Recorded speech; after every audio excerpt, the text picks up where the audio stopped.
I'm going to just call on the panelists to introduce themselves briefly, and then we'll get into our questions. So I'm going to start with David. Thank you for having me. David Juranek, yes, I started off in supply chain and logistics 40 years ago, actually before it was called supply chain and logistics. So it's come a long way. Through that time, I started off with third-party logistics, which essentially is an outsourced logistics service, which again has kind of come into an existence. Supply chain is kind of evolved through the 80s and 90s, and now Walmart and a lot of the major successful companies, really, a lot of that is driven by that. I ran on to run Western operations for Toshiba, and then on to Panasonic North America, where I ran operations and logistics for them.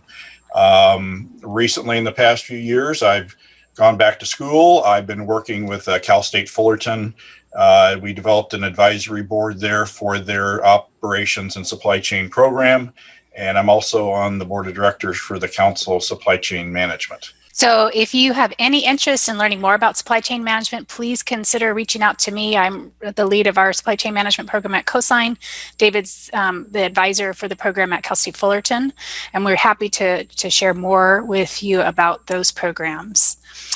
Next, I'd like to have, and let me just congratulate David on going back to school and emphasize that we all need to be lifetime learners in today's world. And he's exemplifying that by going back to school and getting his master's degree. Erin, really quickly, Crystal wanted to know if you just had a quick definition of what supply chain management is, if we could share a little about that. Right. So my favorite explanation of that comes from how does a bottle of water arrive at your grocery store? So supply chain management is the process to take the water from its original source, package it up, bottle it, label it, ship it to a distribution center, deliver it to a grocery store, and then ultimately get it to your doorstep, either by you going to the store or you having it delivered. It's that entire process. There's multiple businesses involved in it. Sometimes the term logistics gets used to describe that process. David, did I miss anything that you would add to define it? Really, from conception of once a product is conceived, you have to develop, you have to get all the raw materials to produce it. It may be in the U.S., it may be in a foreign country. You have to produce it. You have to, of course, plan your production and your demand. You have to move it from that point to the distribution center. So it's cradle to grave. So it's from the raw material to the end user, everything in between. And there are a lot of employment opportunities in that chain, and especially Southern California is probably one of the logistics supply chain hubs in the world. So it's there's a lot of employment opportunity along that line. And one of the things that I love about this industry is that you can combine a personal passion with your expertise in supply chain. So say you have an interest in fashion, you could work for a clothing company in their supply chain area, or you could do it in biotech. So every single industry has requirements for supply chain expertise. And every time I go to a conference, they talk about how difficult it is to find employees that have the training and expertise and analytical skills needed. There's a misnomer that this industry is being automated. It's not. There's a need for high-level analytical thinking skills in the industry. I hope that answered your question. Please feel free to follow up if it didn't. And I'm going to ask Nithin to introduce himself. Good morning, everyone. Can you hear me all right? We can hear you. Awesome. Well, thank you for having me. My name is Nithin Gilla. I am a executive director of Dreams for Schools, which is a nonprofit and ed tech organization I started back in college. We teach science in K-12 to students to get them interested and exposed to opportunities in technology. I also run a IT company called Excelsior Creative, which I started with a friend of mine, and we build websites and mobile apps and custom technologies. So I consider myself an entrepreneur. You know, I've built things over the years, and I'm getting ready to launch actually my first children's book in about 2 months here. So excited to be part of this. And if you have any questions around technology, education, and career, I'm happy to answer. Wow, that's a lot of interesting things going on for you. I'll have to ask you later what motivated you to write a children's book. That's cool. Can I ask Chris to introduce himself, please? Sure. So first, thank you all for having me. My name is Chris Mercado. By academic training, I have a bachelor's in psychology. When I was 21, I went on to PhD study in criminal justice. But my real training really happened with entrepreneurship. So I run Grant Answers, which is based out of New York. It is a business-to-business solutions firm. And we use like our data strategy and our product expertise to help organizations, companies in the education and workforce development spaces. I'm about 7.5 years into building the company, and this has been our most successful year yet, most impactful year yet. When I'm not running the business, I do a lot of immigrant rights advocacy.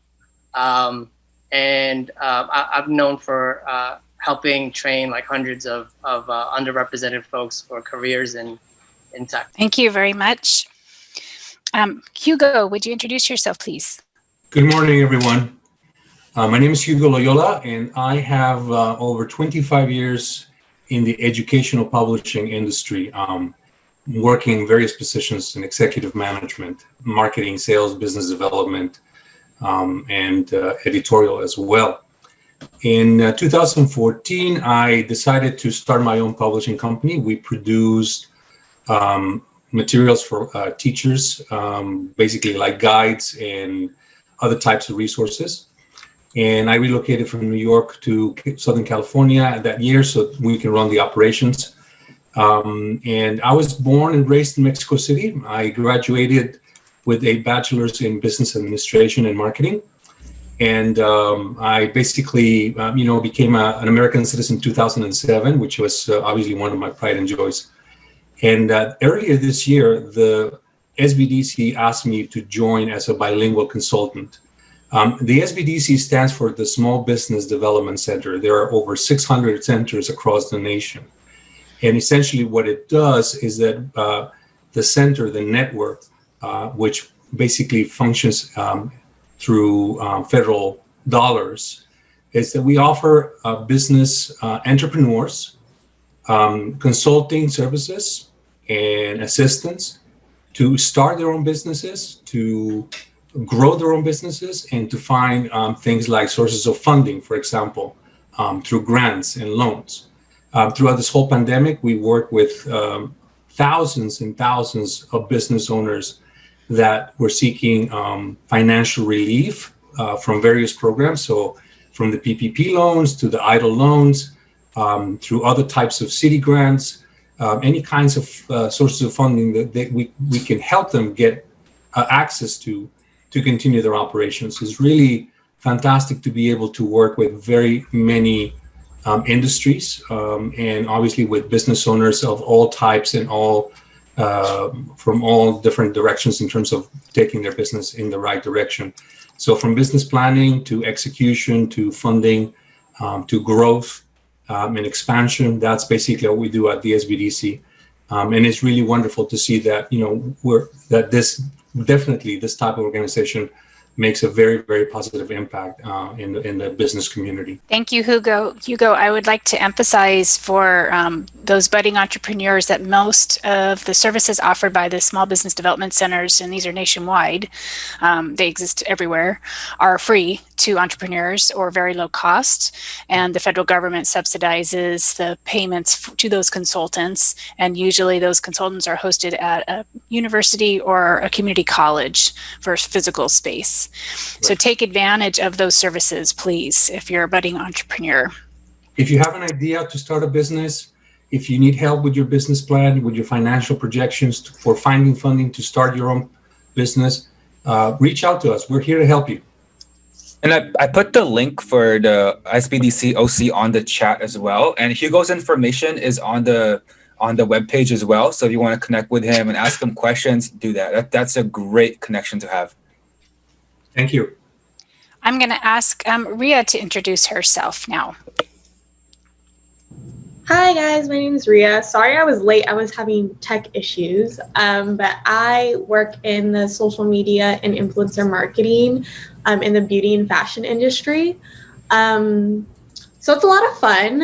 I just graduated in 2018, and I worked for companies like Forever 21, Daily Look, and now I'm at Ipsy, which is like a beauty subscription brand. Some of you might know it. So I work in the marketing, social media marketing influencer realm. It's a lot of fun, really just working partnerships with influencers, big influencers, tier A influencers like Nikita Dragon, celebrities like Megan Fox, and really just finding social strategies to really grow our business and do it in, a creative and fun way. So I'm so excited to be here and talk to you guys more, and just kind of about my journey and the importance of finding an internship in college so you can really, get the job you want after, because I'm kind of a testament to that. My first job after college was actually at Forever 21 for the social team. So, being able to work at such a global scale right after college was super, great for me. And then at such a young age, I'm already like at a manager level. So yeah, I'm so excited to be here and talk to you guys more. Thank you, Ria. And last but not least, Aaron Zettner from Coastline College. Hello, everyone. So I have a very peppered background. I was a first-generation college student and made my way through college. I have 2 master's degrees, a doctorate in business administration, and about 6 certifications from institutions such as Harvard, Columbia University in the fields of data science, management, innovation, strategy, and the like. During my years in college, I started a very successful business in the field of fashion, developed a radio station and a magazine, which we're all able to pass on to other people to continue that success down the line. Then when I went to higher education, I decided to go in the field of what they call data analytics, but we call it institutional effectiveness, which we'll get into a little bit later in further talks, but really looking at data and how data shapes the future of what we're doing. In that role, it's a really great role. And I think in my mind, one of the things that Harvard was saying back in 2008 is data is the future, and every job everyone's going to speak about today is centralized around data. And so I think that's something that, like I said, we'll touch on later today. A little bit also about my background is I'm a dean, and I also teach part-time. I also serve as the editor-in-chief at a national level publishing company called Sage, where we're publishing out one of the largest interactive textbooks in data analytics right now, and then sit on a lot of state boards in relation to planning, strategic advisory across many other institutions. And so, like I said, I didn't want to go on forever. And then, also I'm a dean as well, and I was one of the youngest deans ever in California at 29 years old. And so I've had a great opportunity and a wonderful career and work with amazing people at Coastline. So I look forward to collaborating with everyone today. Thank you, Aaron. So we have several folks on this panel who are also doing presentations later this morning. And so I'm going to call on some of you to answer the question, how has COVID-19 impacted your work? And if you want to let people know to the degree that you'll be discussing that later, or any of our questions later in your panel session, your breakout session, please feel free to share that. But let's start with Chris Mercado. How has COVID-19 impacted your work? Briefly. So it's been the most impactful, most profitable, and that's simply because we deal with these hard problems that around education and workforce development, with so many people needing to retool to align for the future of work, which I'll go over in the workshop a little bit later. We've done everything from help nonprofits bring in close to $500,000 just this year, to helping build out an entrepreneurship learning hub that's catered towards immigrants that should serve like hundreds of thousands of folks. So these are all things that you wouldn't have done with without COVID-19 having motivated you, or were these already in process? I think it accelerated our clients' needs to call on us and leverage our data strategy and product expertise. Thank you. Nithin, do you have anything to add about this question? How has COVID-19 impacted your work? Yeah, so in education, I think as you've all been impacted, it's been impactful at all levels, specifically K-12 Obviously, I wish the pandemic didn't happen, but in the other side of it, I actually think that this is one of the, it's a chance for schools, for education to kind of rethink how we teach and everything. So for us, we were planning on doing virtual programs around technology and coding starting next year, but it was accelerated. And in March, we started pivoting to be all virtual with our kids in elementary to middle school and high school. So for us, it's been a growth. Currently, as I'm talking to you today, we have over 600 kids learning virtually in personalized classrooms throughout the day, right? And that's happening every day.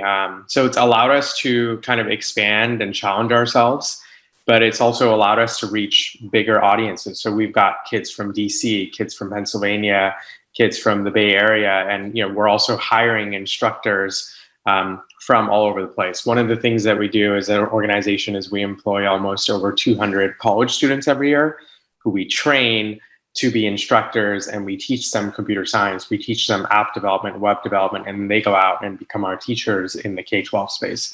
So for us, it's been a growth, which didn't start that way, but it was something that all of our team had to adjust to. And then on the IT company side, with our web development and everything that we do, it was a slow start, but then I think everybody started realizing that we are going to be virtual for a little bit. So everybody started thinking about, okay, if we're virtual, we need to have a good web presence. We need to make sure that we're represented online. So we've been, I think our team has cranked out probably over 30 websites in just the last 3 months alone. So it's been interesting to see how everybody's been responding to it. Yeah. I agree. And I'm going to call on Ria next, and I'm going to combine the next two questions for Ria and David. And those are, what should we prepare to be different in the post-COVID world, and what do we think will be the same? So we just heard a little bit about the increase in need for online presence. And so I'm going to ask Ria to talk about what would be different in the post-COVID world and what do you think will be the same? I think for me, the biggest change from COVID is definitely, I work in the fashion and beauty industry, so most things are online anyways, but in the sense of coming into the office and being interactive with your coworkers, it's very different. Obviously, everything is remote right now. Ipsy, which is a company I work for right now, we have offices everywhere, Argentina, LA, New York. So we do have some crossover with, speaking to the other offices, but definitely, being face to face, it's not as prominent as it is anymore. And being from a social standpoint, I have to create content. So I've had to do a lot of photo shoots offline and doing it at home and figuring out ways to kind of be scrappy in that sense. So for me, that's kind of the difference. But I think prominently, what is most important is the communication and finding out ways, as I mentioned, there's offices in Argentina, so there's that time difference, obviously. So we have to find ways to really communicate and, align our strategies in that way. Very interesting changes, I think, that we're seeing because of the fact that we are settling into a virtual world here. David, what do you think about the things that will be the same versus the things that will be different in our post-COVID world? What we're doing right here, obviously, the virtual world we're going into, I think, and business travel has supported a lot of airline and hotel business. I think we're going to see that reduce. I think people have become comfortable with this new format. So that's kind of a general change in business, and I think it's going to be huge, and it's going to take a while to play out.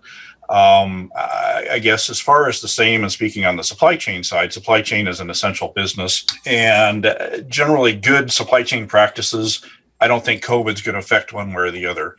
There's a lot of people, obviously there's been toilet paper shortages and it's back on again. And people are, you've seen articles of people blaming the supply chain. And it was just a matter of the consumers hoarding supply chain. There's no logical connection between toilet paper and COVID. So I think that for toilet paper companies to double their factory production when this is going to go away, that's not going to happen. So I think we just need to, yes, let's deal with COVID. However, when we get back into some type of semi-normal, whatever normal is going to be, we will get back into normal sound practices for business. And then obviously, I think there are certainly, in the case of competitive and absolute advantages on the economic side, we've maybe put all our eggs in one basket with suppliers, and maybe people will consider cross-sourcing and looking at all the other sources. So I was just reading a really interesting article about the number of companies who are cross-sourcing and moving part of their operations out of China and into other locations. And I think we're going to continue to see that changing, again, to avoid the all eggs in one basket scenario. I'm going to switch to a new question. What are some of the mistakes you've made in your career? And I'm going to ask Hugo to help us out with that question. Well, that's a big one. We make a lot of mistakes throughout our careers, right? And then we kind of sit and think about, what led us to particular situations. But one for me was thinking that launching a business was basically going to take all of my time, all of my effort, and that I was going to be able to do it on my own. To start a business and to become a real entrepreneur, you really need to be able to come to it as a strategic thinker, but also thinking that we can do a lot of things great, but we can't do everything perfect. So finding who's going to help you in the journey of launching your business, who's going to help you with the day-to-day operations, who's going to help you with things like accounting and bookkeeping, who's going to help you with, formulating your sales strategy. There's so many parts to a good functioning business that truthfully one cannot take care of everything. And so if one thing that I would like to share with everyone is that don't think you can be successful alone. You're going to need a lot of help. It takes a village to be able to be successful. And don't be discouraged by encountering challenges and obviously by having to recover from failures. Those are important things that will happen and in the course of your life. You're being an entrepreneur. Learn from those things and continue to work on refining what makes your company, your product, your service great, so that your clients feel that you're giving them the best product or service, and that's going to eventually make you successful. In publishing, as you can all imagine, moving from the format of the classroom with the 4 physical walls into the virtual, where the textbook is only a component. Helping teachers become prepared to provide instruction online was definitely a very, very challenging thing. And to that degree, we've been working really, really hard to help those teachers get acquainted with the new quote unquote normal and to be successful in providing instruction online. So think about those things as you formulate your own business. You have to adapt. You have to continue to be resilient. You have to be flexible and pivot whenever necessary. Learn from those past mistakes. Don't try to do things on your own. Get good people to work with you on every aspect of your business, and you will too be successful. I hope everyone was taking notes, all our budding entrepreneurs. That was a great list of suggestions. When I teach entrepreneurship classes and I ask people to define their team, many students who intend to operate their business solely get confused. But what Hugo is really saying is that you're going to have partners. You're going to have your accountant, your bookkeeper, your person who's an expert in marketing. And again, remember the SBDC can provide a lot of those services at low or no cost.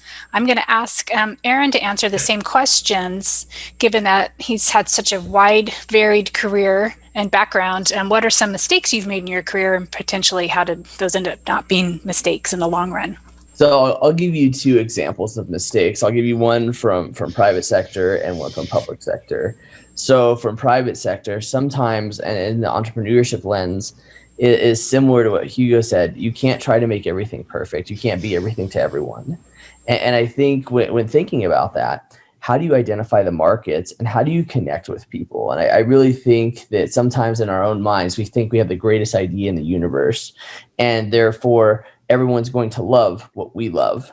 And sometimes you get stuck in that sort of mindset. But as you start expanding that mindset, building your teams and the like, really embracing diversity. And I found that was very important for me for the different industries I had worked in is just bringing in individuals with different backgrounds, perspectives, and walks of life, which really helped scale out the different aspects of the business I was working in. I think the mistake I made is like, I can design all the designs for what we need. Made these awesome designs. I thought they were fantastic, and they were. And so, but I had to bring in other individuals with other backgrounds and expertise in graphic design and skill development, where we developed out a full-on internship program with graduate school. That's when digital graphics had really been coming up big back in 2004, 2005 through 2009. And that's where we were able to bring in a lot of that new expertise, skill, and relevancy across the United States, having locations, like I said, on the East Coast, Midwest, and then in Southern California.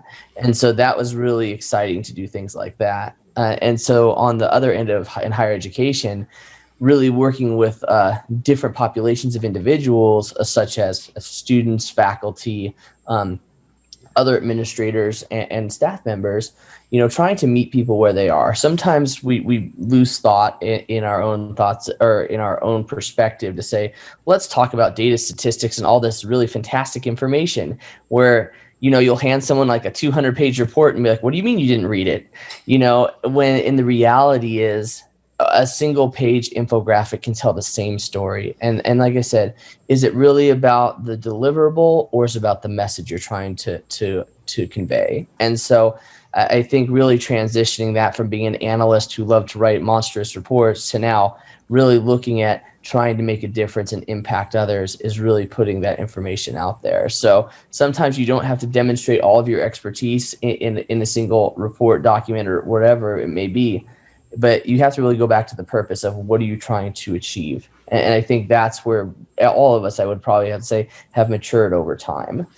And focusing on that clear and direct communication. So I think Aaron's talking about taking massive amounts of data and trying to present it in a way that's meaningful to a reader, a listener. All right, we're almost out of time. And so I'm going to do a speed panel question and ask every panelist to spend 30 seconds telling us what advice you have for students who are interested in pursuing a business career or starting their own business, pursuing entrepreneurship opportunities. Nithin. I think, starting a business, it's not rocket science. I'll say that. I didn't know a lot about starting different things, but it's finding the right people and working with the right people. And I think entrepreneurship is a great way of really thinking about what are your interests and how do you intersect them. My whole life and everything I've been doing, and I'm hoping to continue to do, is just about connecting the dots, really. So I'll say, start to take some time to think about what is it that you're interested in. And the earlier you can answer those questions, the better you'll be able to connect the dots and ask for the right people to come into your life and ask for the right help as well to put things together. Yeah. Thank you. Ria, 30 seconds. What advice do you have for students? Coming from just a person who graduated 2 years ago, and as I mentioned, to be able to get the job that I have today, really just, go for it. Don't be afraid. Like, something I tell myself every day is like, do something different every day that scares you, because that's where growth is. So I just say, go for it. Really just network and really take the time in college to meet people and find out what you love. Because those 4 years go by so quickly, and just go for it and don't take things for granted. And sorry, my cat's in the background. We love seeing your cat in the background. If I were to have answered the question about mistakes I've made in my career, it was not taking opportunity. So I totally agree with Ria there. David, 30 seconds. What advice do you have? Well, first off, getting decided as where you want to go to. And I think a lot of students, and maybe some that are on here, you don't know what major, what do you want to get into? And I think a lot of people haven't heard of operations and supply chain. And if you go on and do a job search, but a lot of schools now are offering it. So not only Coastline, but Mount Sac, but Cal State Long Beach, Fullerton, Dominguez Hills, Cal Poly, there's all operations and supply chain programs. So first off, decide what you want to do. If you're going to be an entrepreneur, Hugo and Aaron touched on this. You can't do it yourself if you just think it's like, well, do you know what you're going to do? It's like, well, I don't know, I'll just pay somebody else to do it. Well, I've seen companies get burned by not knowing who they're dealing with and end up outsourcing is not always the solution. You got to be very smart about it and know what you're doing. So you're not an island. You can't do it by yourself. Thanks. And I'm going to have Hugo speak, and we'll let Aaron and Chris answer this question in their breakouts. Last one, Hugo, advice. I would ask myself this question. What is my product or my service going to do for my client? What problem is my product or my service going to solve?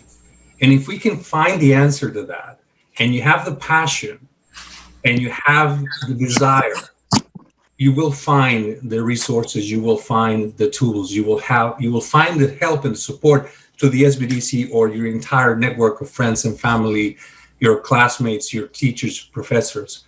You will be able to basically get that vision, put it in paper, make a plan, and start a business. And we're here to help you all the way through. But think about that very, very important question. What is it that your product or your service it's going to solve? What problem is it going to solve for your clients? That's a good one. Thank you very much to all of our panelists. We went over by a few minutes. Take a short break, and we will be joining, you'll be able to join one of two breakout sessions starting at about 9:50. I just want to add to what Ria said about taking that risk. One of my favorite quotes that I tell students is, you got to risk it to get the biscuit. So if you ever had to make a decision, think about that.